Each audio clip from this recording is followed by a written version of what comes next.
Yeah, 25. I just want to make sure, they're fine with it. Okay, good. I just want to know, so when it comes time, she'd like to make an opinion on something.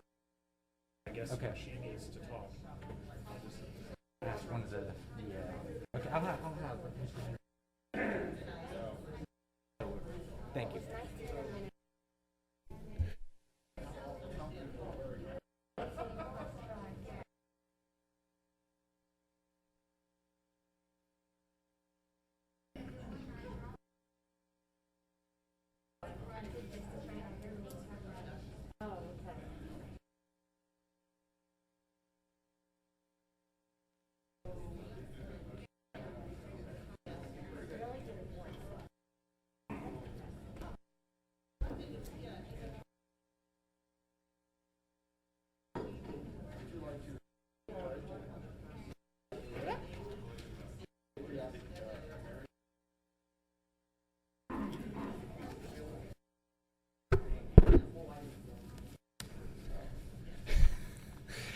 Okay, hello, good evening everyone. My name is Brad Gottschall. I am the Lower Paxton Township Manager, and in typical fashion I'm going to give a brief summary of this evening's agenda before we begin, particularly for the benefit of those who may be watching at home. So I'll get right to that. After approving of previous meeting minutes and receiving various comments and reports, under new business, the board will take action on an application for payment from Pensy Supply in connection with the 2020 Township paving project. Next, the board will consider action on Ordinance 20-07, which amends the Township zoning ordinance to create and include the newly designated Town Center zoning district. Lastly, under new business, the board will take action on improvement guarantees. And finally, before adjourning, the board will move to pay Township and authority bills. And at this point, all the members of the board are seated and prepared to conduct business. Thank you. Thank you, Mr. Gottschall. Good evening, everyone. I would like to call this meeting of the Lower Paxton Township Board of Supervisors to order, and would like to ask everyone to please stand for the Pledge of Allegiance, which will be led by Supervisor Zumas. I pledge allegiance to the flag of the United States of America and to the republic for which it stands, one nation under God, indivisible, with liberty and justice for all. Thank you. We have before us approval of minutes from the meeting of June 3rd, 2020. Is there a motion to approve the minutes? Mr. Chairman, I'll make a motion that we approve the minutes of June 3rd, 2020. So moved. Is there a second? Second. Moved and seconded. All in favor, aye? Aye. Before we proceed to public comment, I would like to announce the Board of Supervisors did meet in executive session prior to this meeting to receive information from staff and our auditor, and we will be meeting again following this meeting. As you all know, the Pennsylvania Department of Health has placed a restriction of no more than 25 people allowed in the room at a time. It would appear there are a number of people who would like to speak this evening. So after you have spoken, it would be helpful if you would exit the room and allow somebody who's waiting to come in, if you are so willing to do that. Otherwise, we cannot allow more than 25 people in the room at a time per health department regulations. So with that, public comment is time set aside for items that are not on the agenda. So if there's any item that's on the agenda tonight that you would like to address, you'll wait till that agenda item comes up and you'll be afforded time at that point. So would anybody like to address the board on an item not on the agenda this evening? Yes, sir. Please come to the podium and give us your name and address. We also ask, if you read the rules, that we limit comments to no more than 5 minutes, preferably shorter, so that everybody has an opportunity. Hi, Dale Peck, 1460 Haney Drive. I'm wondering why my sewer bill is $185. I'm single. My wife passed away in February. There's only one of us in the home, and why am I paying $185 a quarter? The sewer bills are not based on number of occupants of the household or the structure. The sewer bills are based on equivalent dwelling unit, which means you get the same amount regardless of how many people are in the household. But I'm not putting more water in, I'm leaving less water into the sewer. Well, as has been explained to me, the infrastructure needed to process sewage, being the pipelines, treatment plants, et cetera, all have to be paid for regardless of the amount of input into the system from any individual residents. So everybody pays the same amount for a residential household. Well, It's different for commercial and Yeah, what about apartments? What are they paying? per apartment, correct? Yeah. They are? Yes. I didn't know that. So if there's 100 apartments in an apartment building, they would pay 100 times what I you pay. didn't know that. Yes. All right. Yes, sir. Thank Thank you. Would anybody else like to address the board on an item not on the agenda? Don't be shy.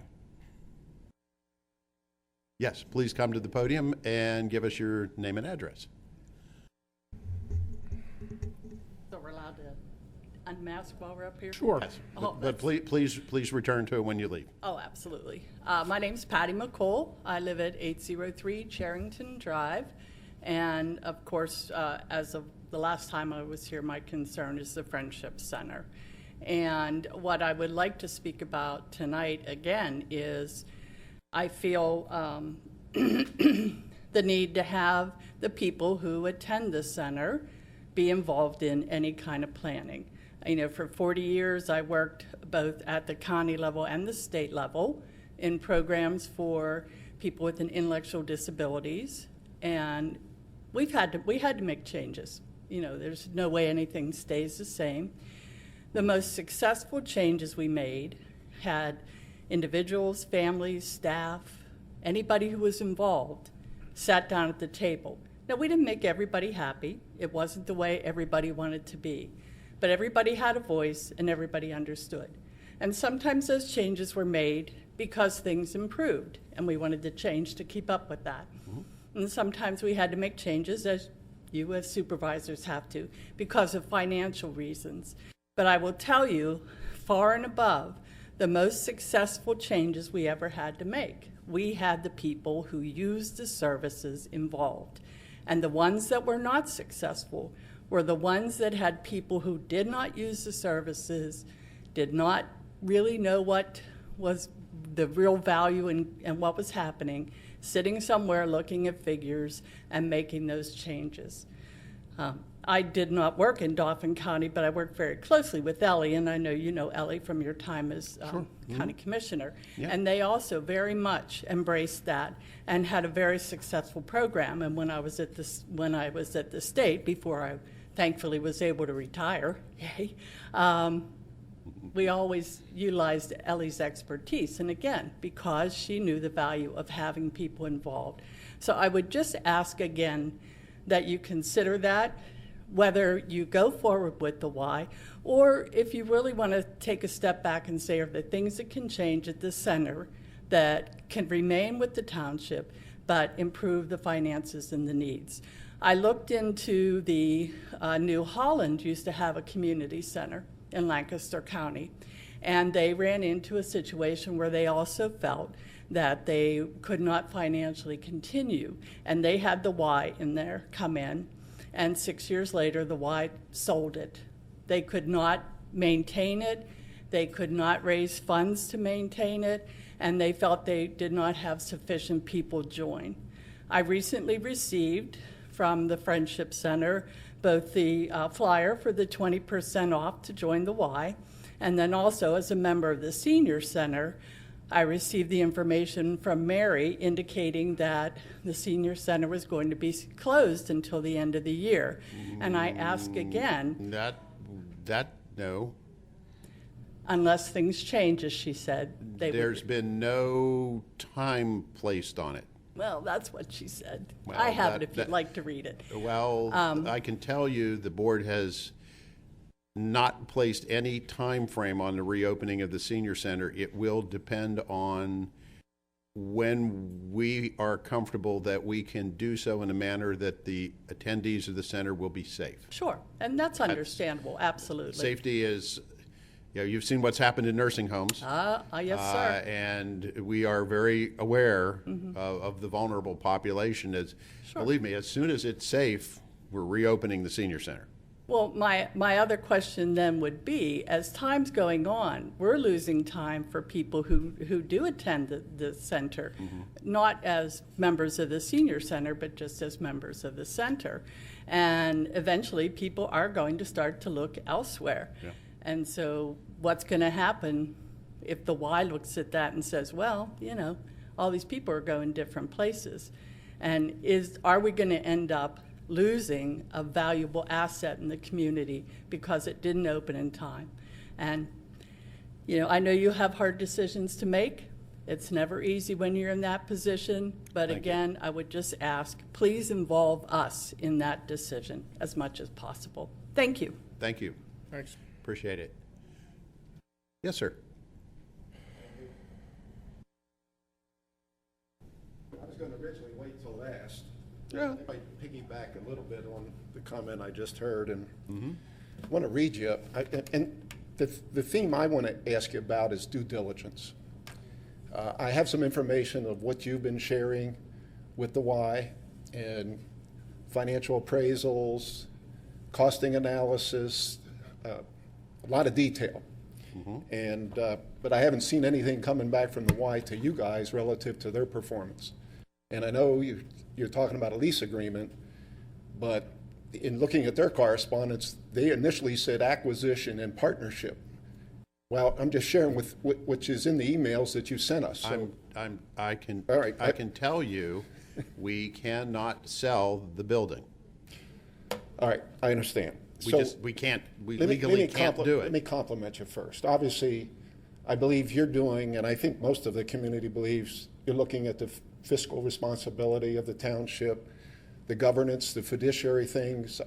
You know, I think we all know you're doing that, but we are concerned about the openness and sharing of information, especially when you're using the Sunshine Act as part of your negotiations with the Y. So bypassing the Sunshine Act. We are not bypassing it. We are complying with it.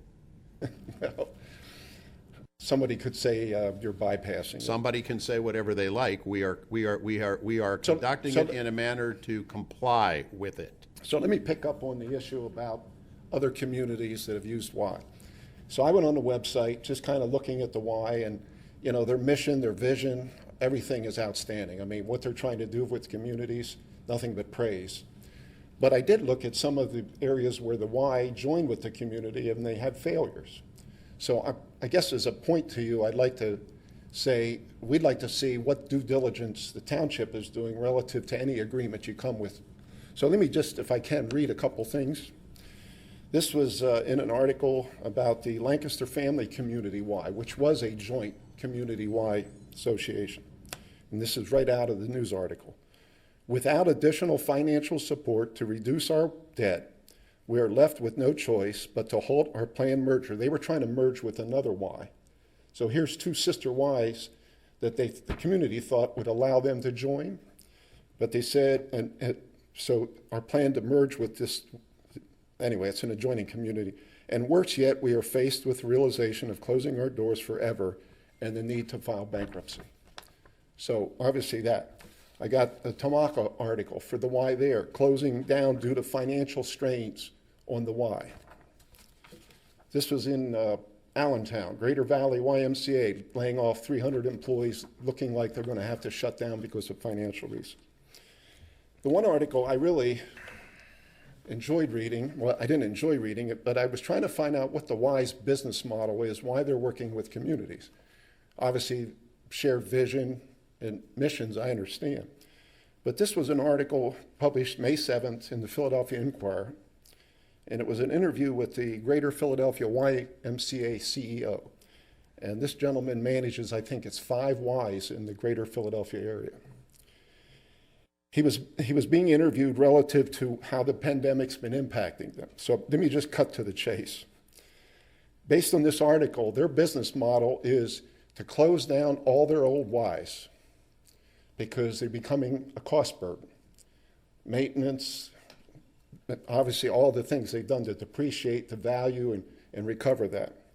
But in his interview, he said, we had worked hard to offload old branches and build newer ones or acquire newer ones and fewer ones. And that by doing this, we become a high volume branch, meaning pack them in. In fact, the next quote exactly was that, quoting, and again, this is the CEO, Sean Elliott. We had worked hard, I jumped up.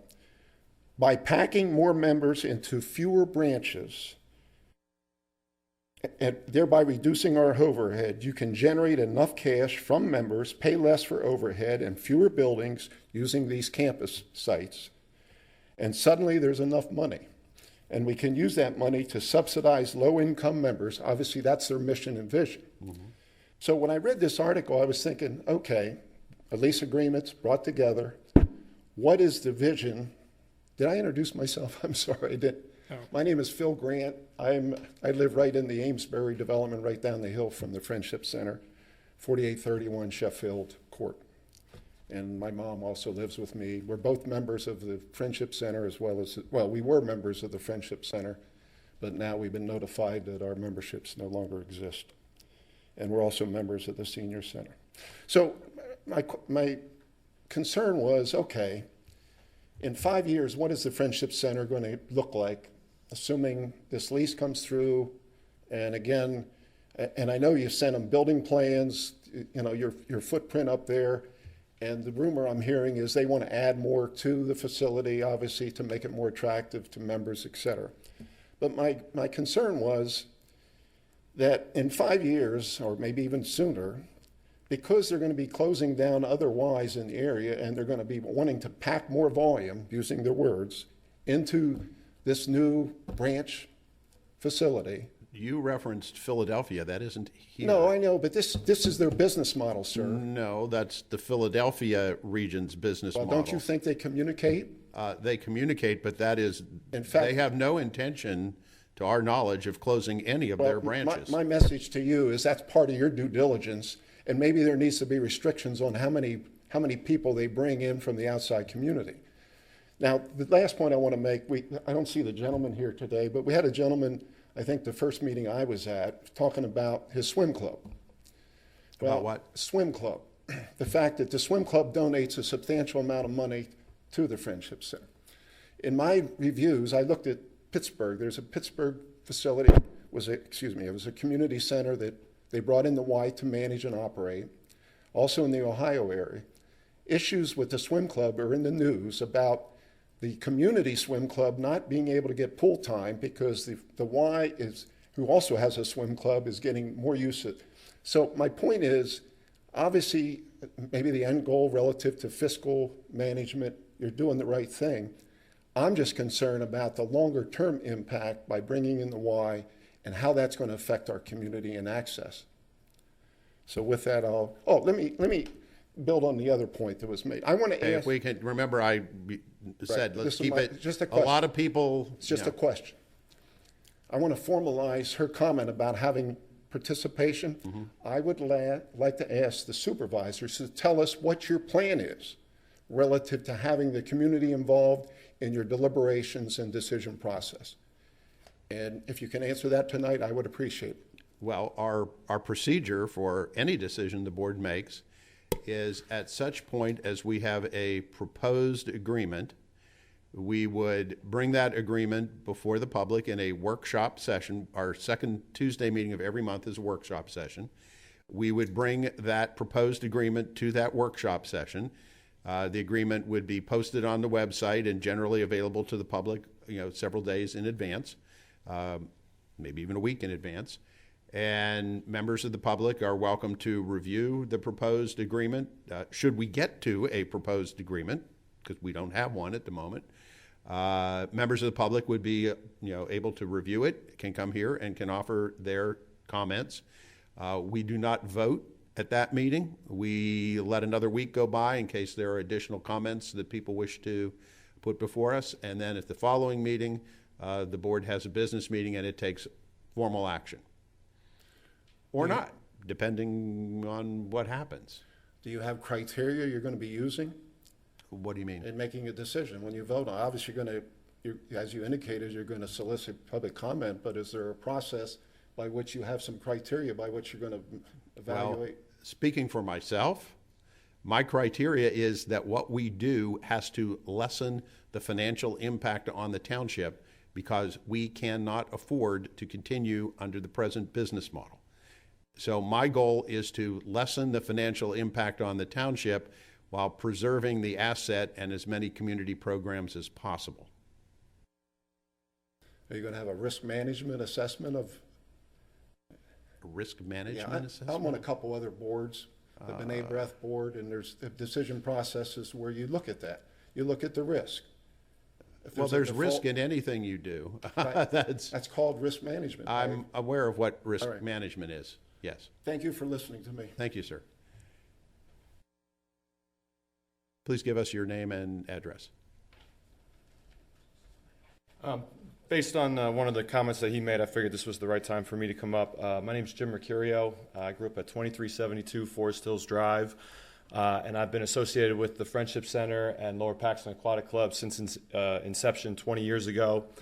And I just wanted to take a moment to express to the board, I know this is a difficult decision, and as you make that decision, as someone that's been a part of the Friendship Center and a part of the Aquatic Club for 20 years, just that, the swim club plays a role in your decision, and whatever decision you make moving forward that you feel is the best for the township, having an understanding of the role that the swim club has played in this community and really building up the swimming community in this area.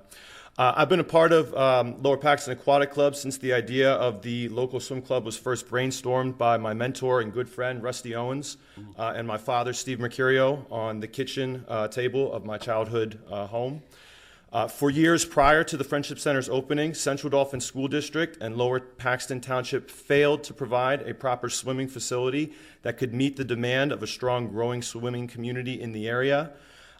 This area has always had a strong tradition of swimming ingrained in its roots, whether at the PIAA, NCAA, or even the International Olympic level. Yet with no indoor swimming facility in the community, many of the area's great swimmers were forced to go elsewhere. I myself grew up swimming for the West Shore YMCA, and as a 10-year-old kid, I can remember asking myself, why if I live on the East Shore in Lower Paxton, am I swimming on the West Shore in Camp Hill? It didn't make sense to me. But with the decision to open a community center, finally came the opportunity to house a local team that could showcase the tremendous amount of talent this area has to offer.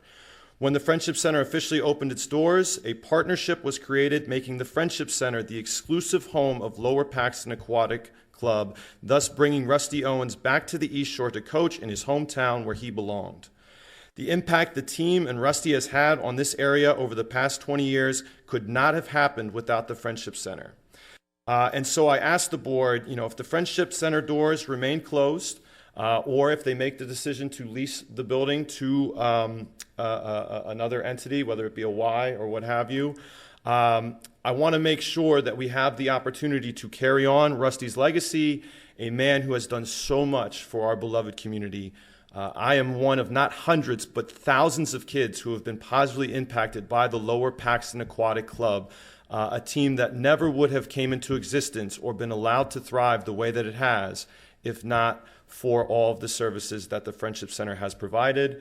And I would hope that moving forward, whether it is with the Friendship Center or whatever the board decides to do with the Friendship Center moving forward, that relationship can continue. We can continue to grow the sport of swimming in this area, and continue to provide a place for those kids that want to compete in pools. Central Dauphin High School does not have a pool. Central Dauphin East does not have a pool. Hack's pool is about 20 yards long, if I'm not mistaken. It's not a competitive pool. 20 yards? The Friendship is Okay. 20 yards long. As a guy who's coached there and swam there, it's not a competitive pool. The Friendship Center is the only real competitive pool that this club has access to, and I would hate to see that partnership go away. And again, regardless of what the decision is, I would hope that the Aquatic Club is kept in consideration, kept in the loop, and our swimmers are continued to give a great opportunity to thrive in the sport that they love so much. Thank you, guys. I appreciate it. Thank you, sir.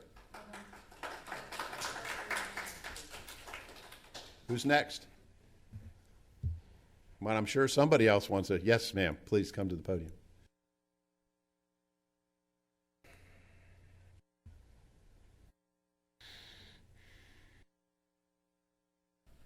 Good evening, supervisors. Good evening. Sandy Prawl, 1001 Homestead Avenue in the Lower Paxton Township. I would like to clarify a statistic. It was mentioned, I think, 2 meetings ago, that the community center only serves 3% of the population of Lower Paxton.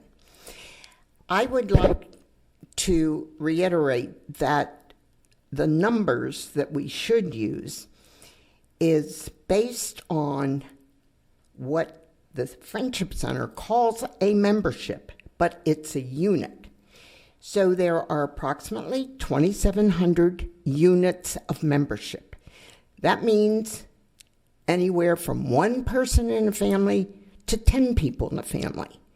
So Rachel has suggested we use the number 4 because that's an average. So multiply 4 times 2,700. That's memberships.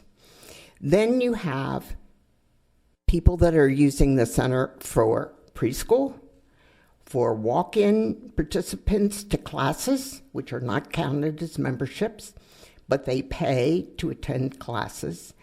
The residents that take advantage of Learn to Swim programs, that's an additional residents, about 500 a year that take advantage of that. So when you add all those together, there are approximately 12,000 residents using the center, and the population of Lower Paxton Township is approximately 48,000.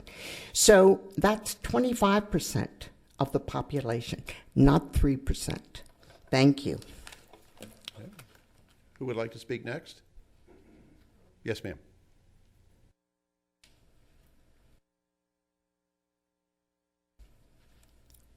Hello. This actually feeds right good after you. So my name is Sharon Owens Kabadik. I live at 6502 Birmingham Place, right up the street. And I've been affiliated with the Friendship Center, just using it for different services it would provide. I teach different classes, fitness classes, a lot of yoga classes, and before teaching at the Friendship Center for the past few years, I have taught at many other places, gyms, wellness centers, all over Harrisburg and different townships. And the one thing that I was so surprised at was when we teach at gym, sometimes you might have 1 class to 3 classes a week, and you might get sometimes 4 people, 12 people. It's not these huge classes. And I was so amazed when I started teaching at the Friendship Center. I was like, this is where everybody is going. I was blown away. Where there might be 3 classes at one place, there would be 15 classes there. I mean, this is just yoga, and they have such a senior population. The chair yoga. I mean, we want our seniors to be mobile and active and healthy as they age. So having a lot of these types of classes available for them is very important. And this is a place where I've seen most of these classes available, and they are not just like 10 people in a class. These classes are packed. So, sometimes so full that there's waiting lists. And I ended up teaching like 6 classes there a week, and right now I'm teaching outdoor classes. And like I said, most of those classes had waiting lists. So there are so many people when you're talking about this 3% population. I'm saying out of all these different, I teach at like 5 different gyms, or I was. This is where everyone's going. So there is a big contingency, and this is not just residents. I would say probably 50% of the people that are in the classes are non-residents. So you're actually having people paying more outside of the township to come here to our Friendship Center. So there is something very big here. And I don't have a lot of information on the history. I just noticed that there are so many programs that they have there, with the kids. And I used to be involved actually in Dauphin County with seniors in a whole different way. And I remember when we, put money in for the Friendship Center or for the Senior Center. So there's so many programs, and I see so many people there. It is truly a hub, a big community center, and what I'm getting feedback, well, a lot of us didn't know this was happening, and we started to hear about it. I heard people groaning and saying, I don't want to go to the Y, it costs too much, and so it doesn't sound like people are going to just transfer to the Y. So it would be a shame to see a lot of this population go to all these other places that do have space because they don't want to be part of the Y, when they do want to be part of the Friendship Center.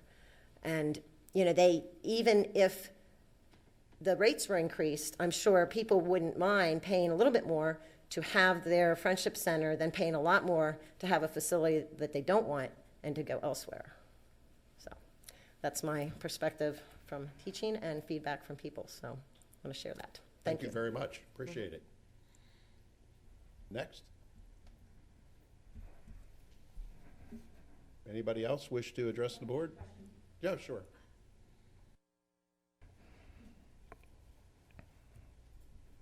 My name is Sue Kaniski, 6121 Mayfair Drive in Harrisburg. Mm-hmm. What are the next steps what are the considerations? What are you folks going to do to, first off, get the Friendship Center open? Is that an objective? Is that something you're working toward? It's not possible at this time. Okay.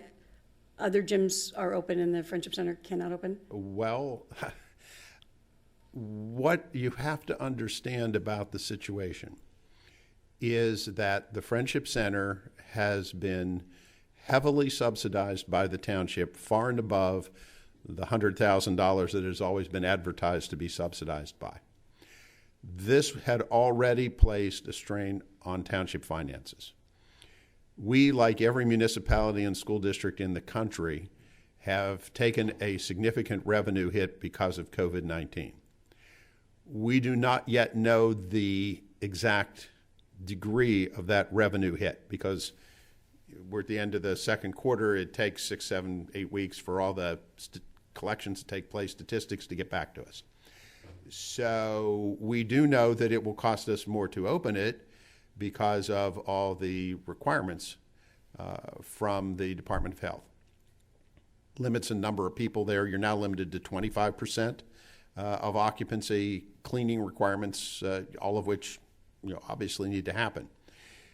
So adding all that, we simply don't have the revenue to open it, and this board a month or so ago cut almost $1 million out of every other department in the township. So are we going to cut every other department and spend more on the Friendship Center? We can't do that. And we don't yet know what the degree of financial difficulty it is we're facing. We may not, even with $1 million cut, we may not be able to end the year in the black. We don't know.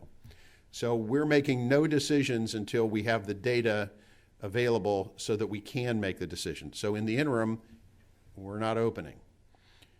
Relative so the 25% rule, are you positive that that applies to gyms? Oh, yes. Yeah.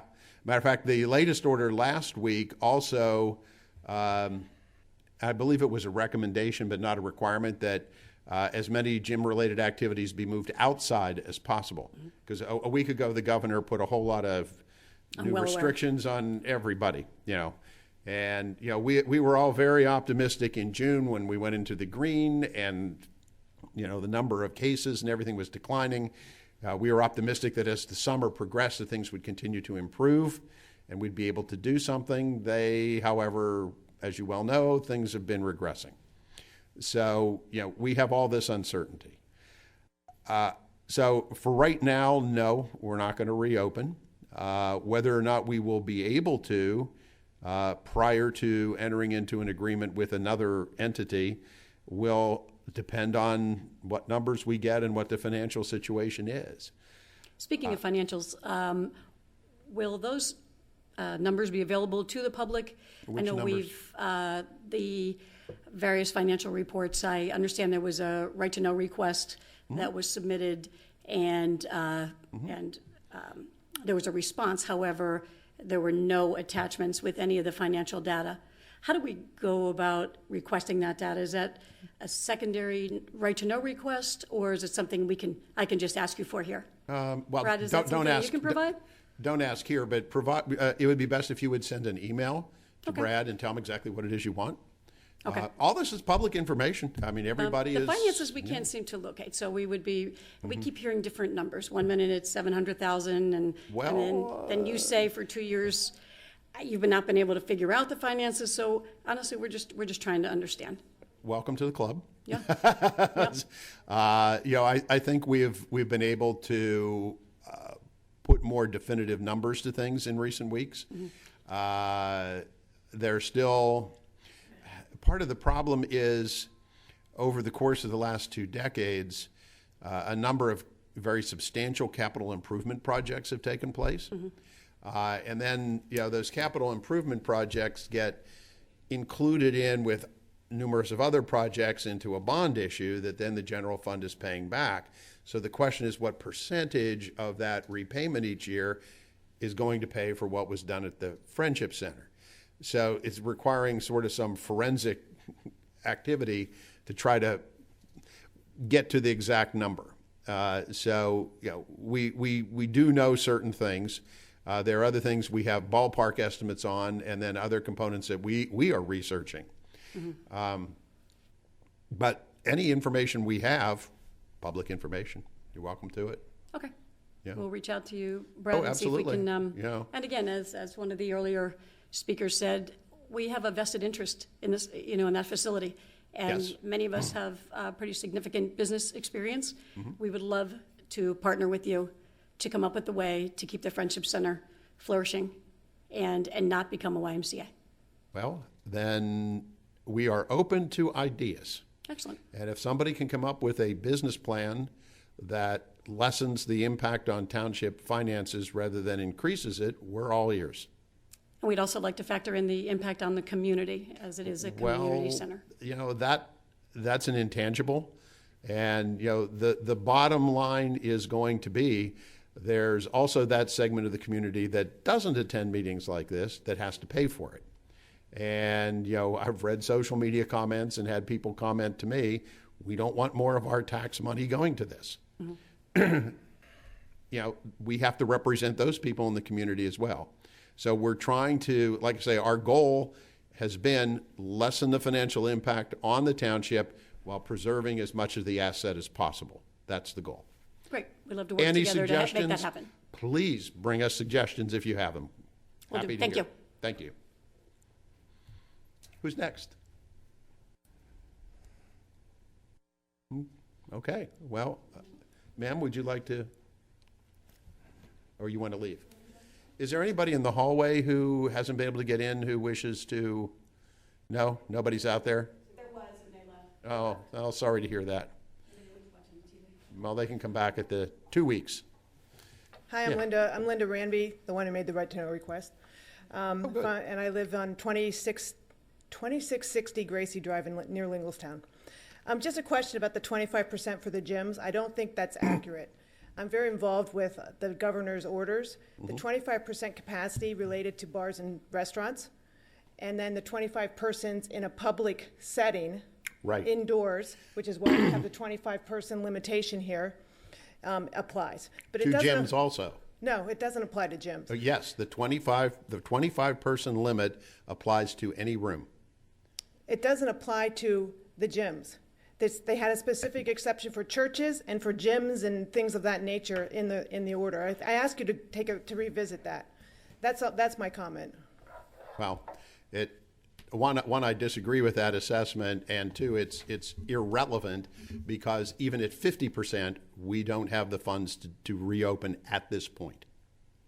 If I may, I think the previous speaker's comment was other gyms have been able to reopen, and they're also probably in dire straits financially. I can tell you the Gold's Gym's probably in dire straits financially. That's Planet right. Fitness, Dave Brixius's gym up there in near Mountain View is probably in dire straits, but they've been able to do it. And I don't think anybody in this room is asking the township to go bankrupt to open the Friendship Center. I think we can all agree on that. But I think there's a way to do it. I understand Rachel put together a reopening plan for the Friendship Center, and I don't know if that's even been considered.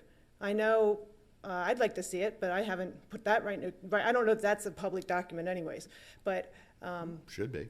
I don't think it is, I'm not sure, I don't know if it is or isn't, but, I think all documents are public unless they involve personnel or legal issues. well, that might involve legal issues.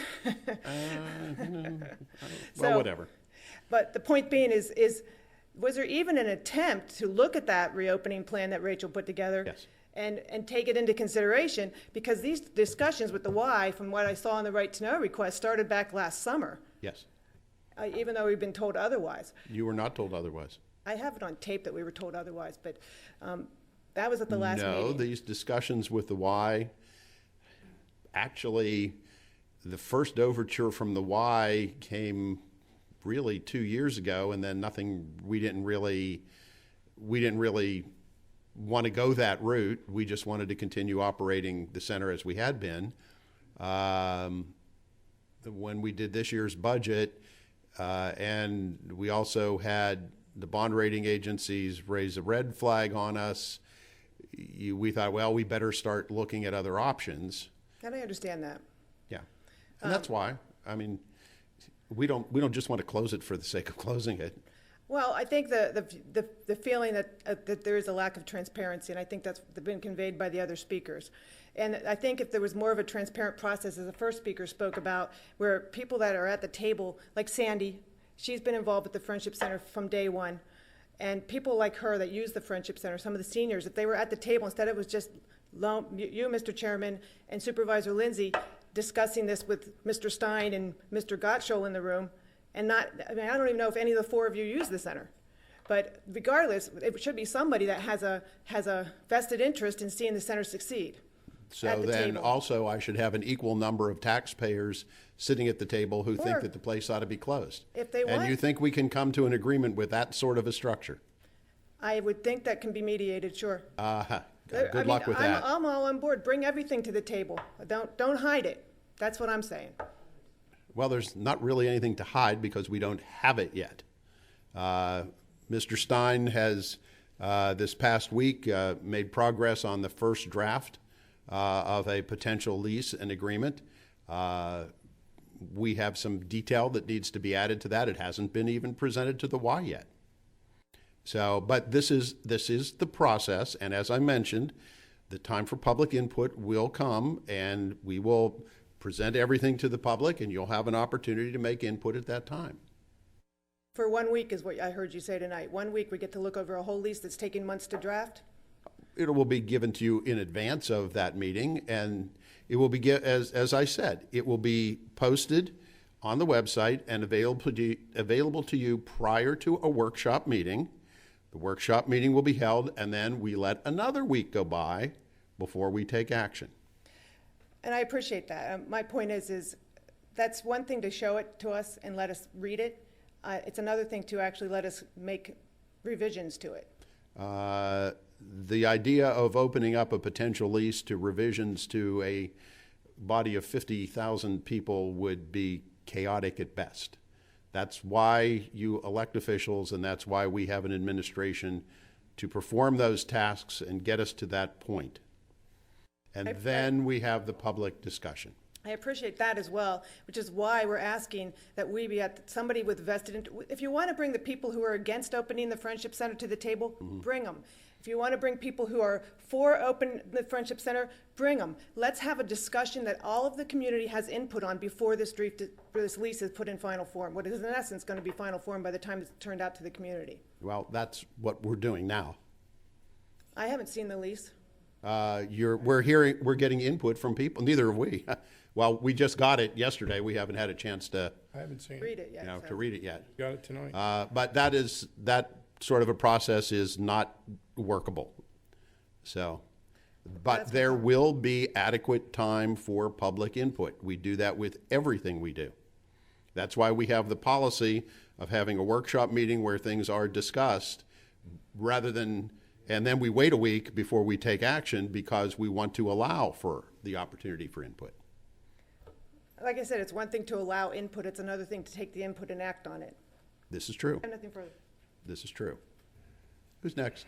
Yes. Well, does anybody else wish to speak before we start a second round here?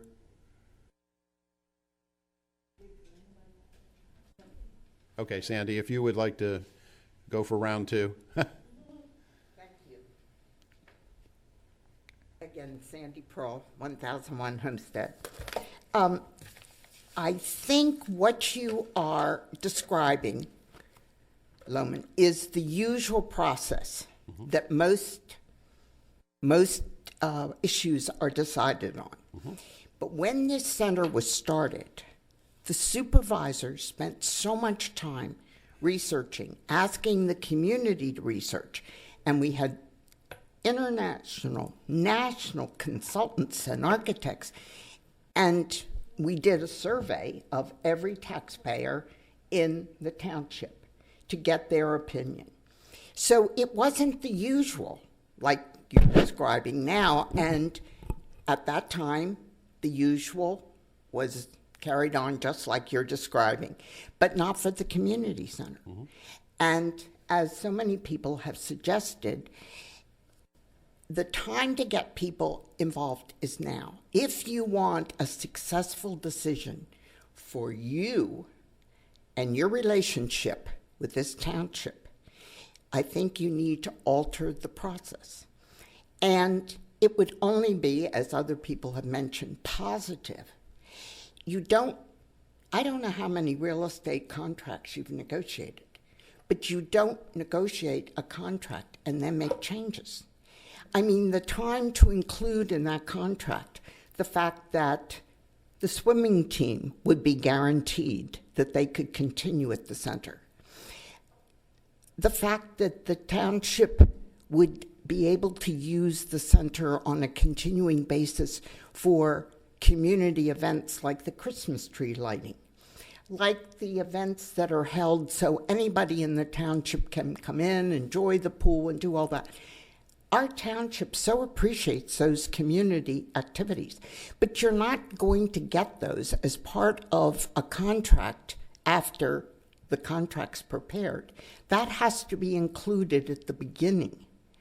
And, you know, just like things like you've had the last meeting, I heard wonderful ideas about a new zoning issue that the township's considering for malls that might be on their way out.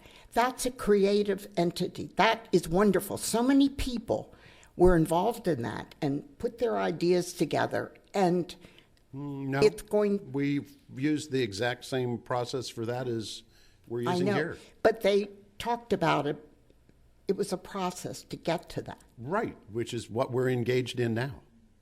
And what we're doing this very evening at this meeting, and we did 2 weeks ago with people, and I'm sure we will every meeting going forward. We are taking input and hearing ideas. And that's why we're sitting here.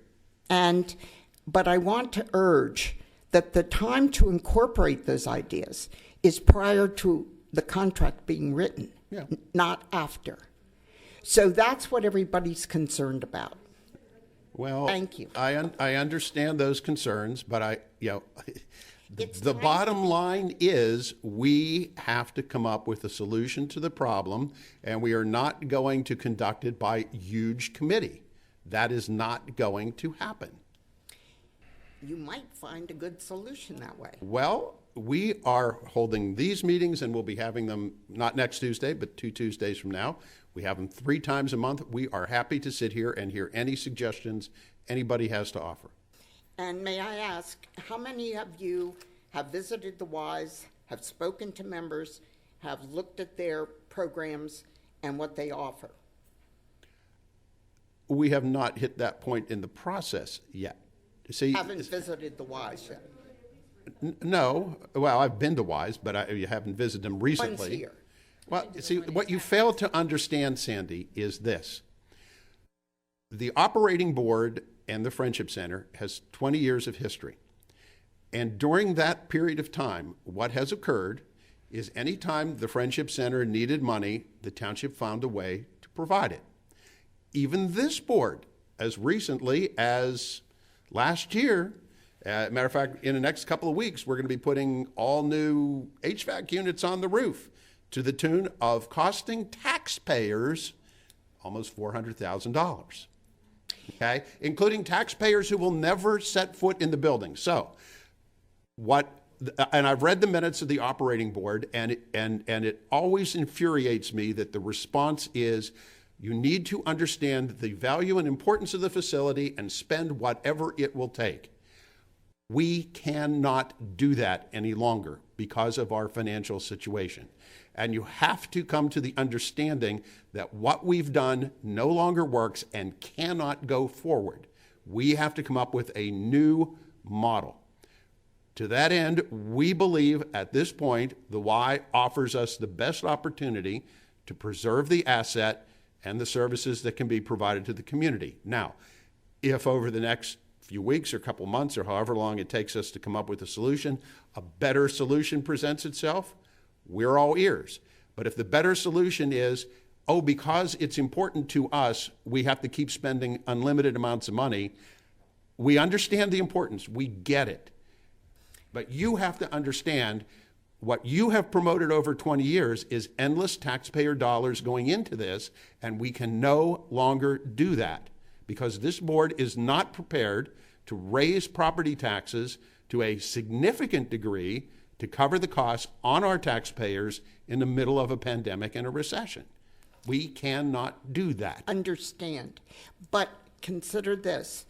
I just wanted to be clear that from the very beginning, it was known that that community center would cost upkeep and it would cost capital improvements over time.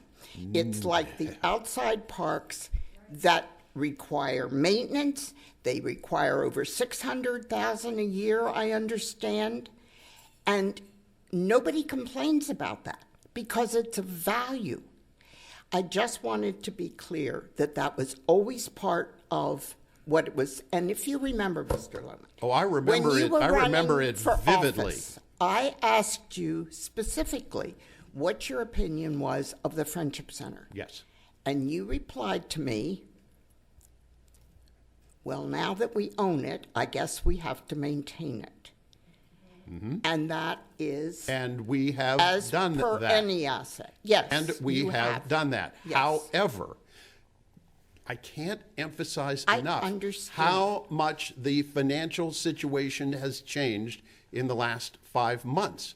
And you got to understand that, you know, we are, like every other municipality and school district in the country, in significant financial trouble because of the loss of revenue from COVID-19. So whereas several years ago we could afford to put money in the Friendship Center, we no longer can. And by the way, 20 years ago, you and everybody else said to us, oh, it'll be $100,000 a year. It's far more than $100,000 a year.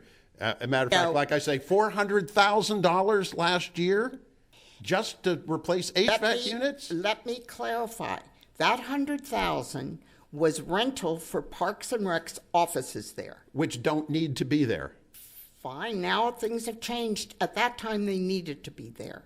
And that $100,000 was less than you would have paid on the open market for real estate space. Mm-hmm. So that was an expense for the township. Thank you. I just got two quick questions. Okay, yes, please. You know, Mr. Grant, before you do, you know, I know my goal is to maintain programs and activities that we currently have, and finding a way to do that, and with hopeful expectations of increasing those and enhancing those activities. So I'm getting the impression that everybody kind of feels that all classes, all swimming activities, and any Friendship Center activity in the future is going to be eliminated and done away with. That's the impression I'm getting, and I know that's not my goal. So by show of hands, how many people feel that way? Yeah. Well, I think that goes back to the question he asked earlier about what are the criteria for consideration for us to partner with the Y. And really So you're talking about a crystal ball 5 years down the road? I mean, if we would have known 20 years ago when this thing started, what we're going to be discussing tonight, we wouldn't have had the discussion tonight. And that's what he's saying. 5 years from now, what kind of a discussion are we going to have? Well, I'm going to sit here and tell you I don't know, because my crystal ball doesn't go out 5 years. Well, part of good management is looking ahead relative to the Y's performance in the state of Pennsylvania. Due diligence. Yeah, didn't we look ahead 20 years ago? No, I disagree. Not the state of Pennsylvania. We aren't negotiating with a Y with the state of Pennsylvania. You just said it. Or Philadelphia. We're talking about the Harrisburg Area YMCA, which is its own autonomous organization. Exactly. And that's who we're dealing with. But there is a way to look at the Lancaster Y, look at the Tamaqua. No. Yeah. Well, you know what? You researched all the efforts that didn't work out. Did you also research all the ones that did? Yes, I did. So where are they? You looked at Austin, Texas? I'm not going to do your due diligence. Well, I know where they are. Did you? Just out of curiosity, did you look at Austin, Texas? I promised I'd only take 2 minutes. So did you look at Austin, Texas? No. Oh, I did. I kept in the state of Pennsylvania. Oh, well, okay. Because that's more relevant. Not necessarily. Yes, it is. Well, there's a chapter. In fact, if you look at the emails, they talked about the Pennsylvania Association of the Y, who's looking at opportunities relative to your lease agreement or your partnership or whatever. My question is this. I found out something new today, and I think most of our audience did, that you now have the lease. I thought I heard somebody say the document was just submitted was there something just submitted? Now you are misstating the fact. Well, tell me what was. I will tell you where we are, and I said it before, and I will say it again. Mr. Stein has been working on drafting a lease. Has not been presented to the Y. His first rough draft, which requires a lot of blanks to be filled in, was emailed or posted to the supervisors yesterday. Many of us have not yet had time to review it. This is not a final lease. It's not a temporary lease. It's not even a proposed lease. It is the first draft, which we have not yet had the opportunity to review. So where did you hear that it was a final lease that was presented? I thought I heard about a lease document that, and somebody said, well, this will be looking at it. Well, a lease document, you can't develop a lease and you can't put the details in until you have a starting draft from which to work, and it is a work in progress. All right. Yeah. So maybe I'll hold the question back. My question was, obviously, once you get that, you're going to put that in front of your board here. Yes. So my question is, and I get back to the Sunshine Act, once the board starts reviewing this document, is the Sunshine Act past post and now it's more open rather than just two of the board members negotiating, or are you going to continue enacting what I agree with you now that is the proper way to go? But I guess relative to the Sunshine Act, you and I had a little dispute as to whether you circumventing the system or not. So my question is, once you share this with the board members, other board members, does that revoke that part of the Sunshine Act with the two members that are going to be negotiating with the Y, or? Well, it's a legal document, and as with any legal document under development, no, it doesn't. My understanding is it would not fall under the Sunshine Act until such point as, I'm not sure exactly at which point, but till we're ready to consider it as an item that we want to address as a board. But this is a. The part of the problem here is our hand was forced. We've been having these casual discussions with the Y. Our plans had been, to move forward with discussions with the Y, roll all this out in a nice, orderly manner. And then COVID came and we're shut down and we have a financial problem, and all these things have just thrown everything into the pot at one time. So we're trying to, and the Y, by the way, has, they've had to deal with their own issues as a result of all these closures. And that, of course, brought the whole process to a standstill, as most of the country came to a standstill for over 3 months. So we're just now starting to dig our way out of that. But we will make all this available. But the bottom line is, if we don't go to the Y, personally, I don't have a plan B. I mean, the last part of my question No. is back to risk. We're all risk averse. Is there a potential? Come around to the mic. Is there a potential when you're negotiating with this lease agreement with the Y that other companies, entities who provide that type of service can come in and say, you know, you either sole sourced, you directed this, or is the township liable? And our concern is this could delay even the reopening of the Y if you, based on, you know, your financial analysis, if you don't have a deal with the Y. So is there a risk here that, like, Gold's Gym? Mr. Stein, do you want, wake up? The question is there a liability to the township that we have entered into essentially single source negotiations with the Y rather than, say, putting it out for bid or whatever? No. Although bidding for the sale of real estate is done on, in a lot of occasions, there are exceptions in the second-class township code where the township, if it so chooses, can either sell or lease real estate to certain types of nonprofit organizations. Things like EMS, fire companies, along those lines, and also community service organizations. The Y happens to be a community service organization, so if we want to talk to them about working out some sort of a lease, we can do that. Okay, thank you. And see, therein lies one of the problems, is that we are very limited in what we can do there. For example, I've been contacted by a commercial entity. Well, they probably aren't a commercial entity, but I don't know as if they fall under the community service designation either. But we can't lease it like to Gold's Gym or something like that. Nor would we want to, because, as we've mentioned, we're trying to preserve the community aspect of it. So there just aren't that many, and we're not aware of anybody other than the Y that fits the bill of being able to be a community benefit organization that can take it over and run it as a nonprofit and to preserve many of the programs that you all have come up here tonight and said you want to preserve. So, the options are very limited. Yes, sir. John Trish, 600 Prince Street, Harrisburg, Pennsylvania. Mr. Trish. Sitting at home watching all this, I had to come up and say to a lot of people, and earlier in the year or whatever, the Friendship Center was designed to be a Friendship Center for the whole township, which will be self-supporting itself.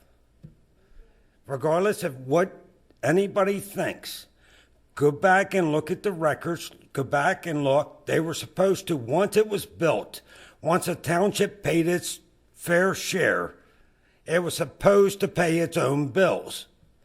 For the last, I don't know how many years, it has not paid its bills. Now we're here in a pandemic, and everybody's getting frantic. Well, the frantic is that it's not paying its bills. So if somebody from the Friendship Center community wants to come up and say, hey, we'll raise the fees to participate in that center, this amount to pay the bills, that's fine. But what I get upset about is every year, and I'm not thinking there's not one board member sitting up here, and I'm ashamed Mr. Judd and Mr. Christmas not here, they'll tell you, I come to these meetings. I come to the meetings all the time. Not when it's one issue, but when it's all issues. And the reason I come here is because I want them to do what's best for everybody. Everybody in the township. And I'm sick and tired of crying. Now, if you want the Friendship Center to exist, figure out a way to figure it out and pay the bills. And these gentlemen and this beautiful young lady, Miss Rama and Lindsay, will totally cooperate. But right now, we have a financial problem. And if you go back and look at the township meetings and look at the financials, where it's 100,000 for this, 50,000 for that, 60,000 for that, and at the end of the year, when they look at the Friendship budget, it's in the red. My name's not Albert Einstein. Just look at the figures. We'd love to work together to resolve this. The fact of the matter is, we have a coronavirus, and to open the Friendship now would cost more money than just to live with it. So, if you guys got a solution, tell them the solution. Tell them the financial solution, because the financial solution is to have more people there, making sure that people are social distancing and all that other stuff, and then they probably reopen it tomorrow. But the problem is, it costs too much money to open it, to run it, and make money. And they're not there to make money. They're just there to provide a service to the township. But they can't afford to do that. And until they can, I think we're at a standstill. Miss Lindsay, I would just like to say this. I know that you and Mr. Henry, and I try to congratulate him for saying, hey, we have a problem. And calm down. No. Take your time. Take your time. Mr. Zumas. You're a veteran, John, remember? Yeah, but I forgot. Zumas. Mr. Zumas. This gentleman here worked for Hoffman Ford? No. Marsico? Army? He worked for our great representative. They just retired. Ron Marsico. Am I wrong? No, you're correct. Mr. Zumas is a man of many talents. Folks, I got a brain tumor, but I know what's right and what's wrong. And I know these guys are trying. And I know you guys have to understand that we're in a problem here. And the problem is, and just do what I said. Go back and look at all the township meetings and all the money that these people have spent on the Friendship Center. Because I've been up here all the time they've done it, and every time, what have I done, Miss Lindsay? What have I done? Challenged it. I bitched. I said, why are you paying that money to them? So you guys do what you want. You guys say what you want. And I'm sorry, but thank you very much, officer. Thank you for letting me get in. Mr. Lemon Henry. Thank you, John. Do the right thing for all of us. We're trying. As always, our goal is to balance all the interests. And Mr. Nowicki, and I know I owe you an email. I'm going to go back home and watch the rest of the meeting. Thank you, sir. Larry Nowicki, 4301 Stoneleigh Court. Thank you very much. I know this has been a difficult meeting, but maybe this question's more for Brad. I was looking at the right to know information that was sent over, and for clarification purposes, could you tell our group, and I don't know if I was getting things mixed up, and I apologize for 2019. I think that, I don't know that everything's been entered yet, but could you give the revenue gain or loss from 2016 through 2018 for the Friendship Center? That might take a little bit of research to. Well, the problem is this. I did see some statistics in some of the emails, Loman. And see, this is what we're working on, and I think we're getting close. You have the official budget. Then you have all the other things that go into it. The debt smoothing, deficit financing. You have the administrative overhead costs that we cover. You have the annual debt service on all the various bond issues that we have taken out over the years. You have Public Works doing snow removal, lawn, you know.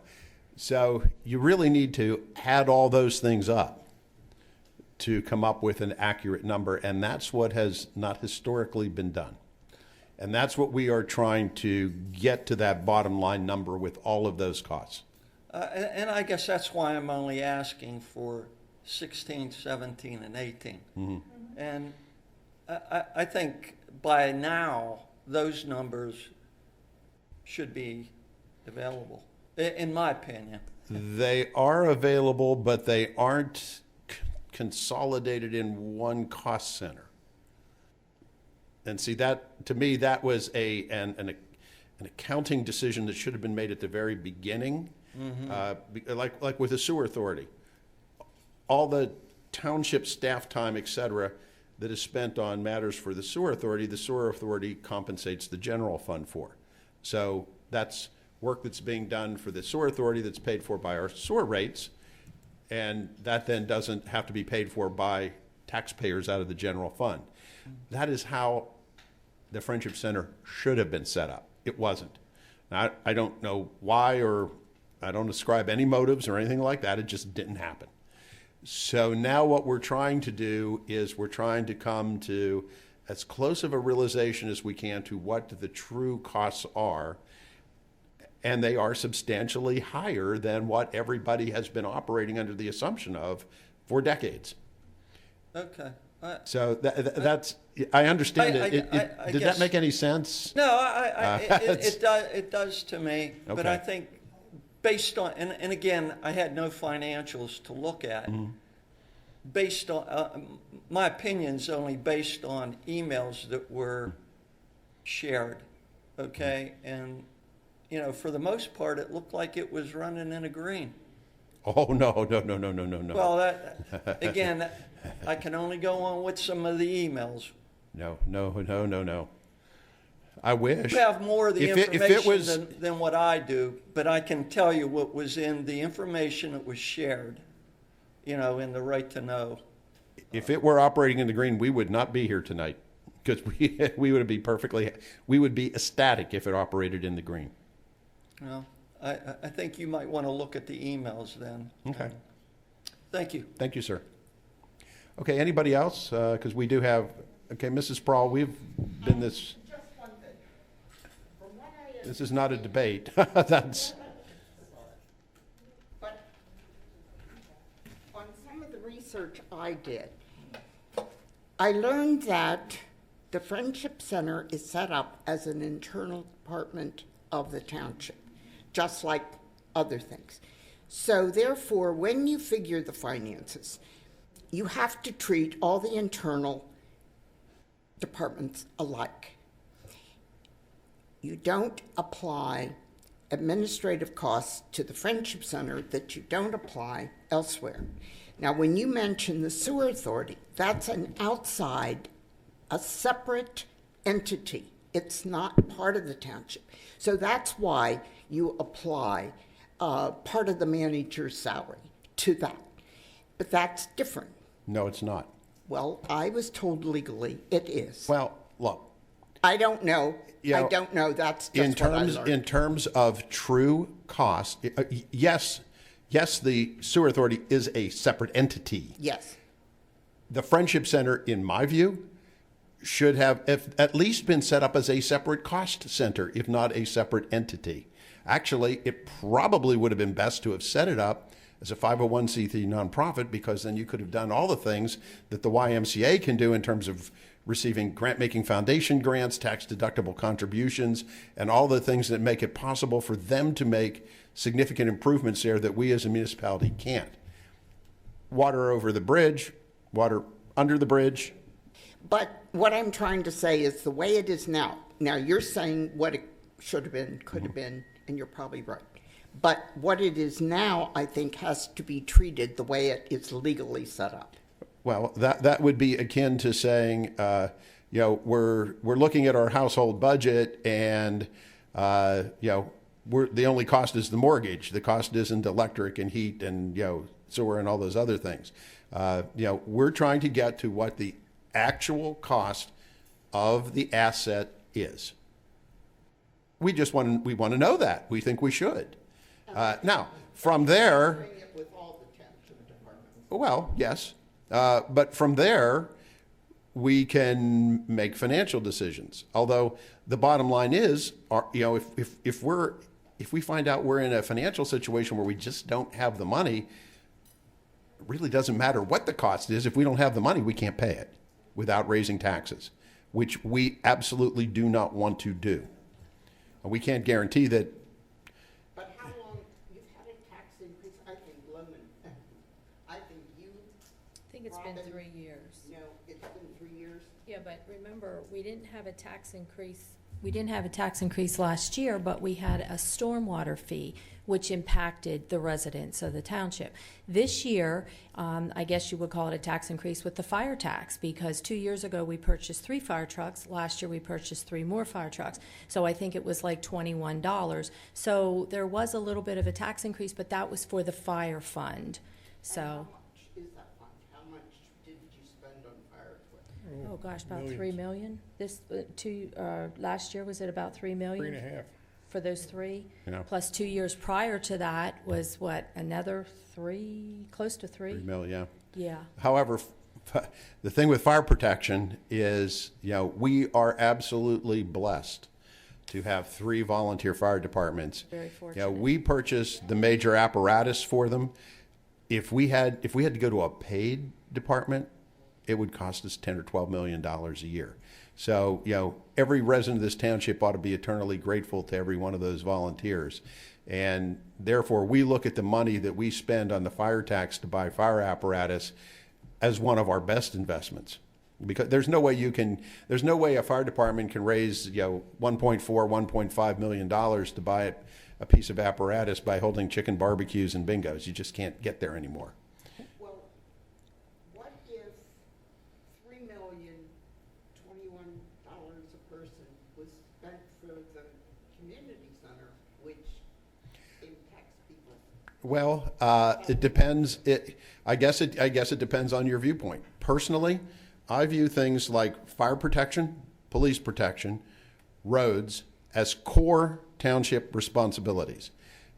In my view, although very valuable, the Friendship Center is an amenity. It's not a core function.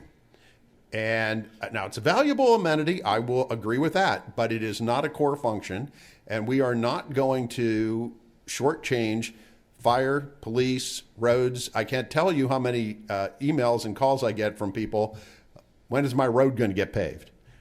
We don't pave enough of roads each year to keep up with what's going on. We need to spend more money on that, which we also don't have.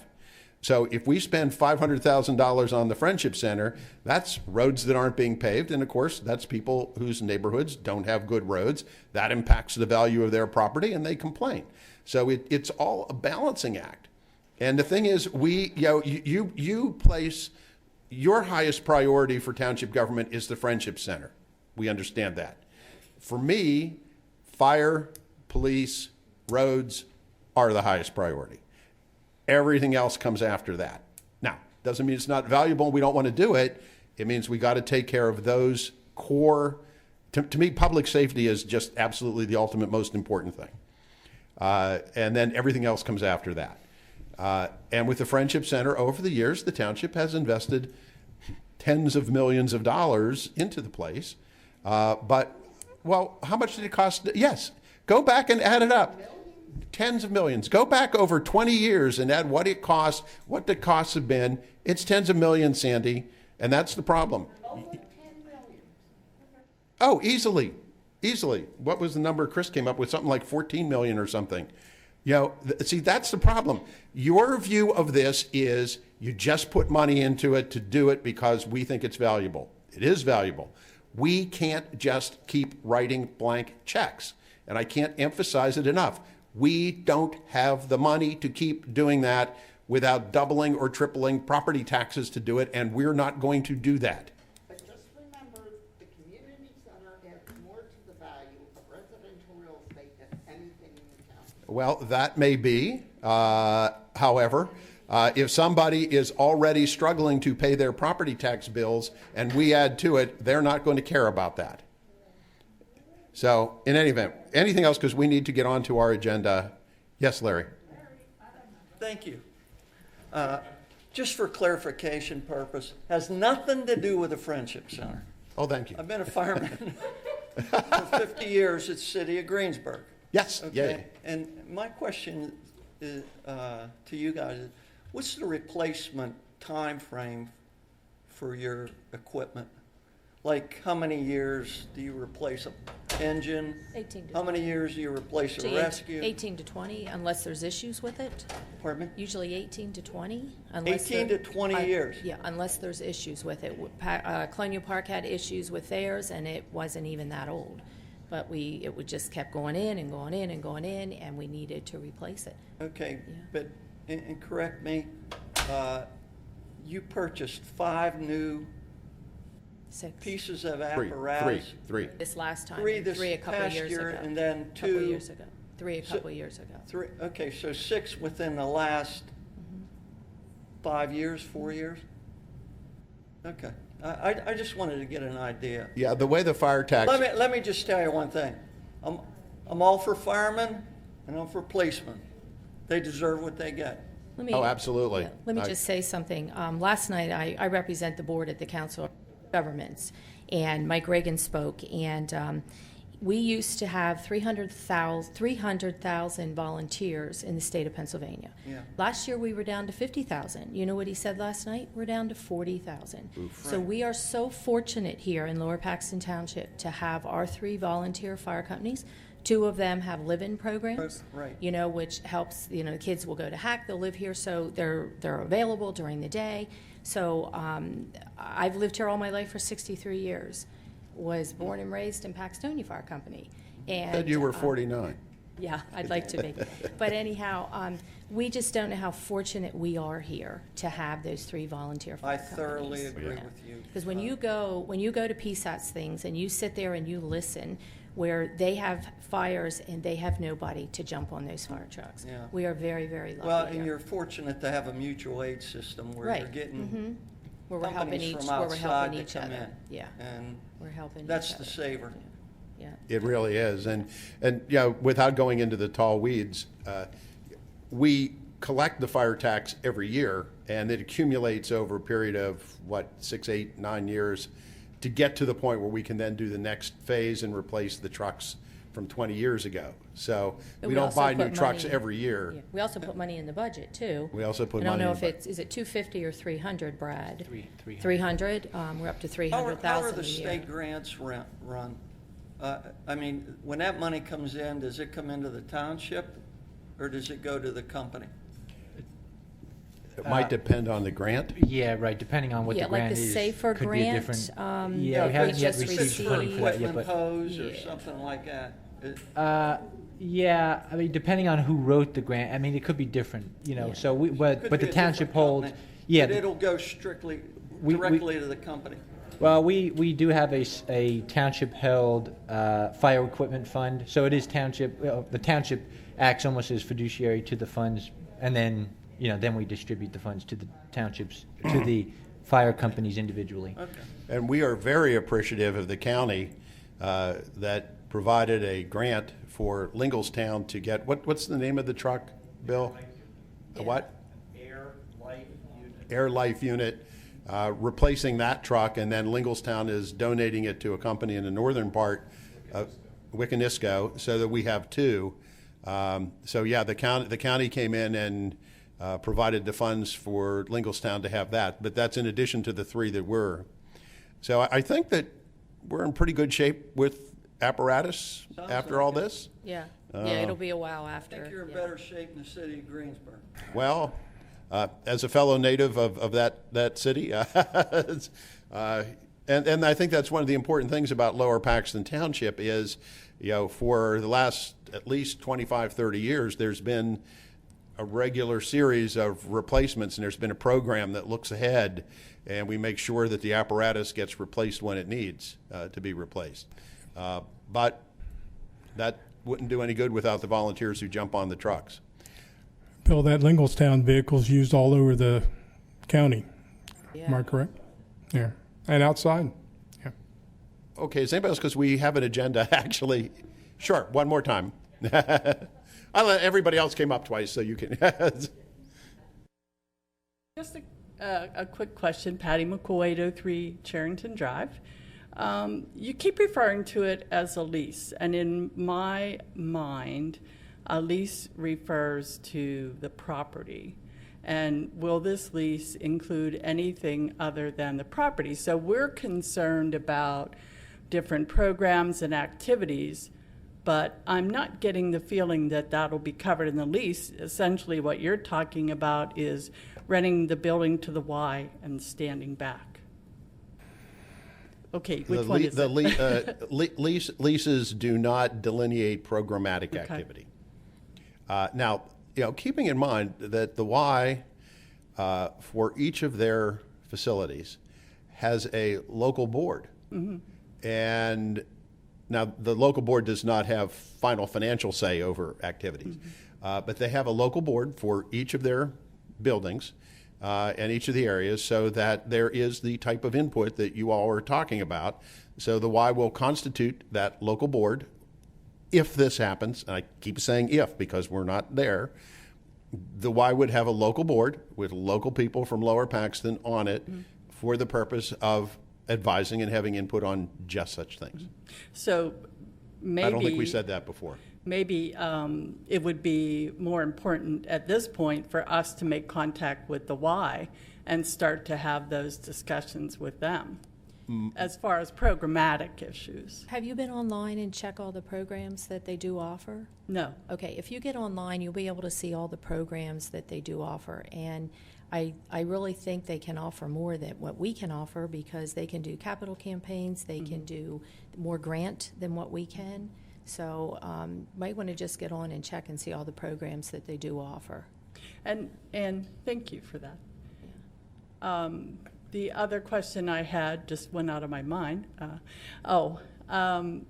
You really can't predict at this point if it is the Y that you enter into a lease with.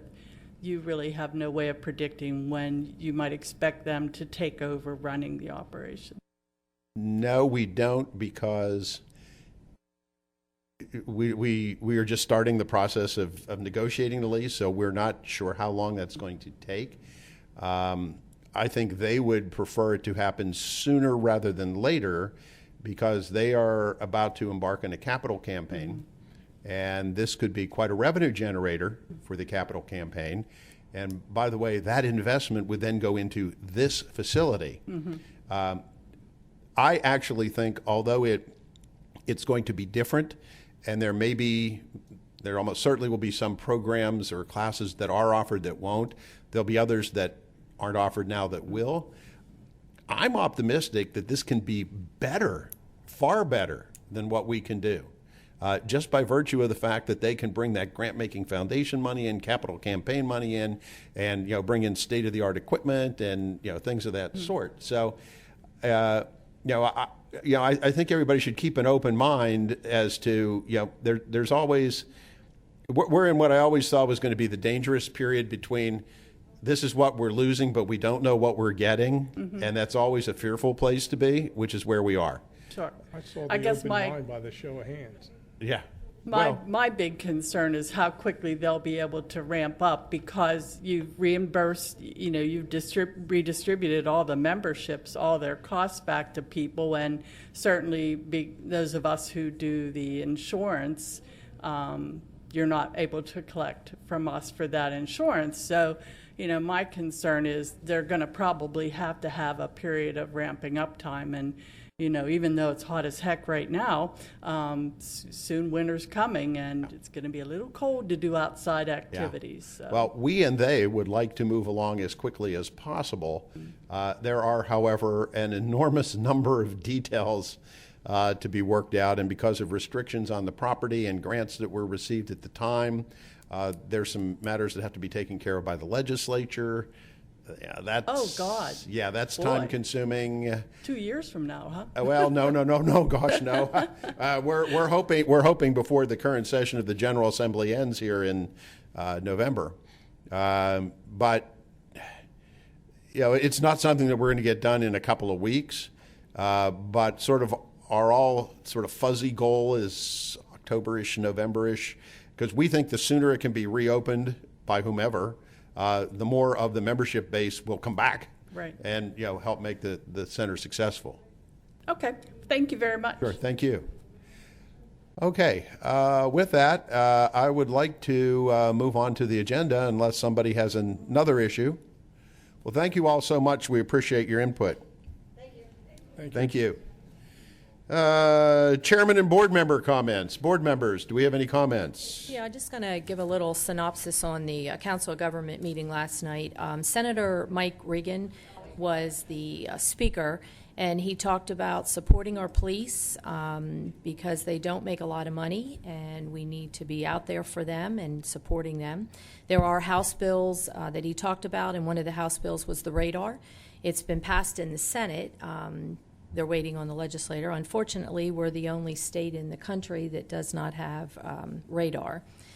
He also talked about the recruitment of the firemen, which I had said, but the Council of Governments has also applied for a SAFER grant for $2,839,000, and this will help 19 fire companies. We have already applied for that SAFER grant. We have received it, Mr. Gutschall, between $300,000 and $400,000. So we were not eligible for that, but we do have that grant, and that is to help with recruiting for the fire companies. One of the questions were asked about the COVID, what he felt, and he felt that the government should be using the experts in the medical field. He felt that they were not using them enough. And then the topic of fireworks came up.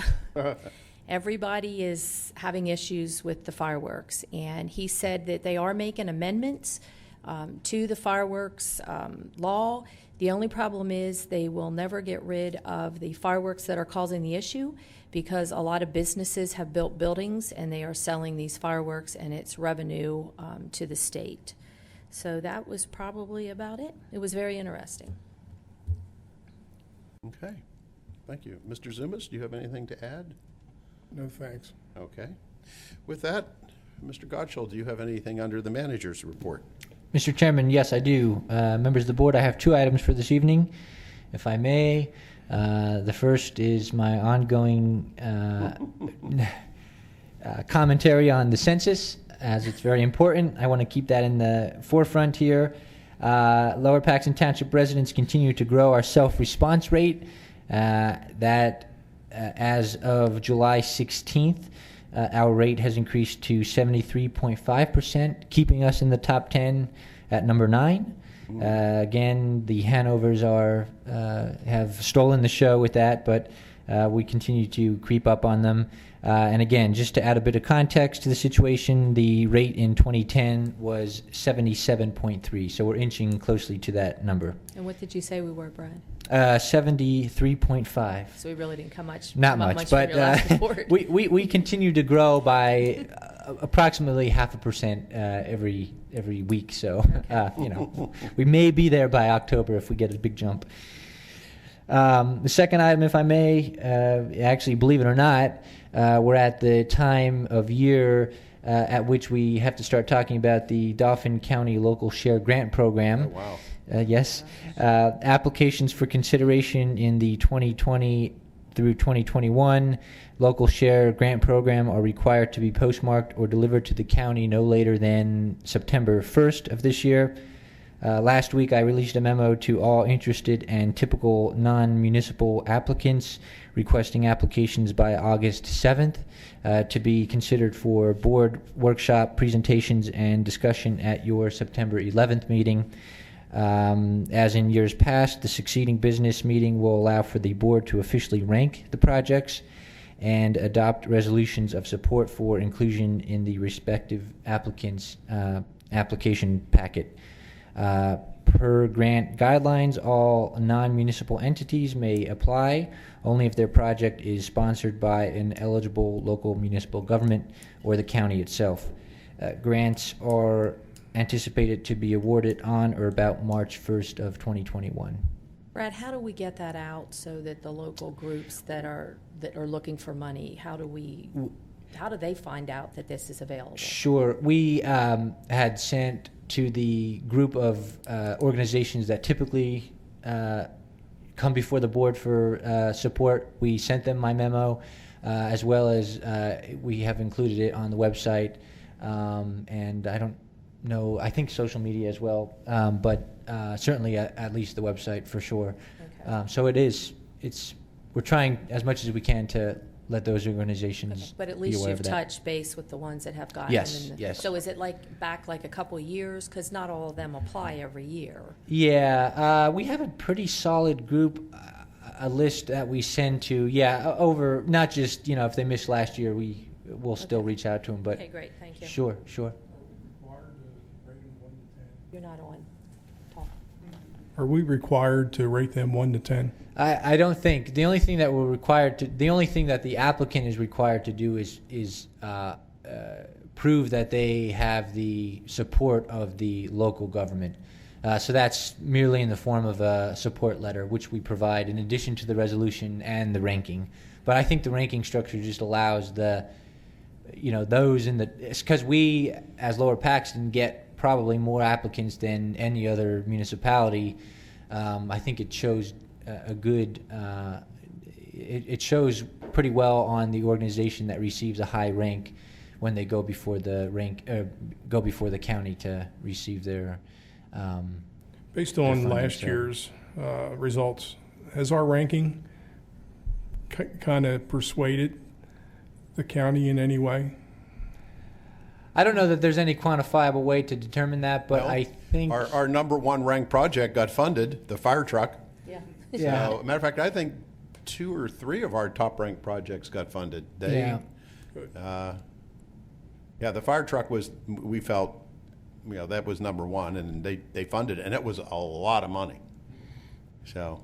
If you could encourage when the applicants do apply, and we do have the meeting when they come to tell us why they're applying for this, if you could encourage, because sometimes there's no applicants for some, or nobody showing up of the applicants. So if you could, John, kind of encourage that, because sometimes you might have a question, like what are you going to do for that, and then there's nobody here. So when they do apply, when you send out about the meeting, when we do the rankings or ask them to come. Sure, yeah, I certainly have made that a part of the memo that they are requested to Yeah, just try to come encourage it, Sure, yeah. sure, yes.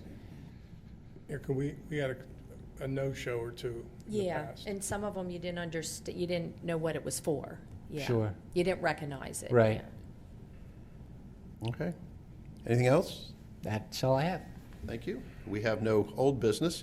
This takes us to new business, which is we need to take action on the application for our second payment from Penzi Supply for the 2020 Lower Paxton Township paving project. Mr. Gottschall. Yes, sir. Before the board this evening is application for payment number 2 from HRG on behalf of Penzi Supply for the 2020 Township paving project for work done between the dates of June 6th and June 30th. The application for payment is in the amount of $339,267.24 and has been reviewed and recommended by the engineer and township staff.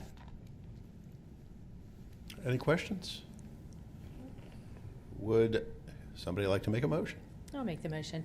I make a motion that we take action on the application for payment number 2 from Penzi Supply for the 2020 Lower Paxton Township paving project in the amount of $339,267.74. So moved. Is there a second? I'll second that. Moved and seconded. All in favor, aye? Aye. Aye. Okay, now we need to take action on Ordinance 2020-07. This would amend the Lower Paxton Township zoning ordinance to create a town center zoning district. And does this require a hearing? Yes. So, Mr. Stein. Thank you, Mr. Chairman. This is time and date set for the public hearing on Ordinance 20-07, which would amend the Lower Paxton Township zoning ordinance to create a town center TC zoning district. Is there anyone in the audience that wishes to be heard on Ordinance 20-07? We only have one audience left. Seeing no response, Mr. Bill, do you Chairman. have anything you want to say? Would you want to make something up? So, seeing no response, Mr. Chairman, it would be in order at this time then for the board to consider action on Ordinance 20-07. Okay, thank you. So we have before us proposed ordinance 2020-07. Would there be a motion? Yes, Mr. Chairman, I make a motion that we amend ordinance 20-07, Lower Paxton Township zoning ordinance to create a town center zoning district. So moved. Is there a second? Second. Moved and seconded. All in favor, aye? Aye. Aye. Robin, did you vote? Oh, aye, I'm No. sorry.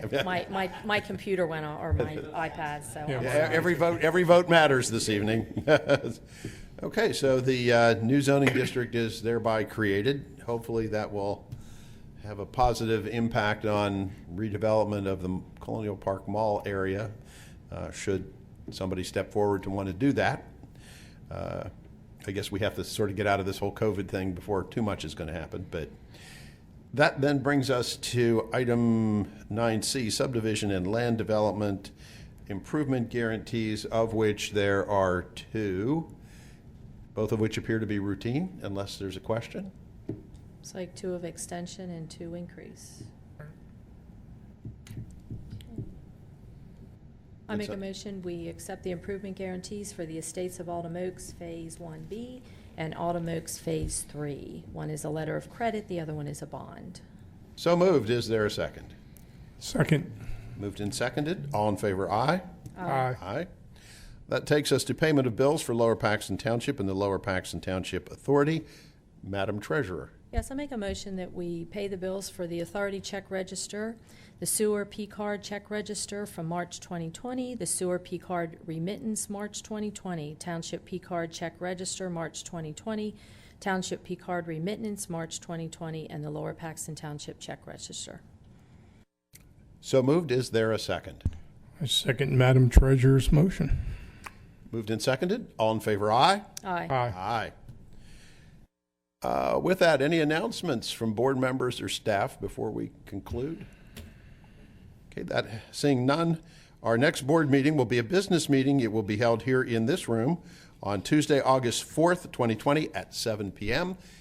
Is there a motion to adjourn? So moved. Second. Moved and seconded. All in favor, aye? Aye. Meeting adjourned.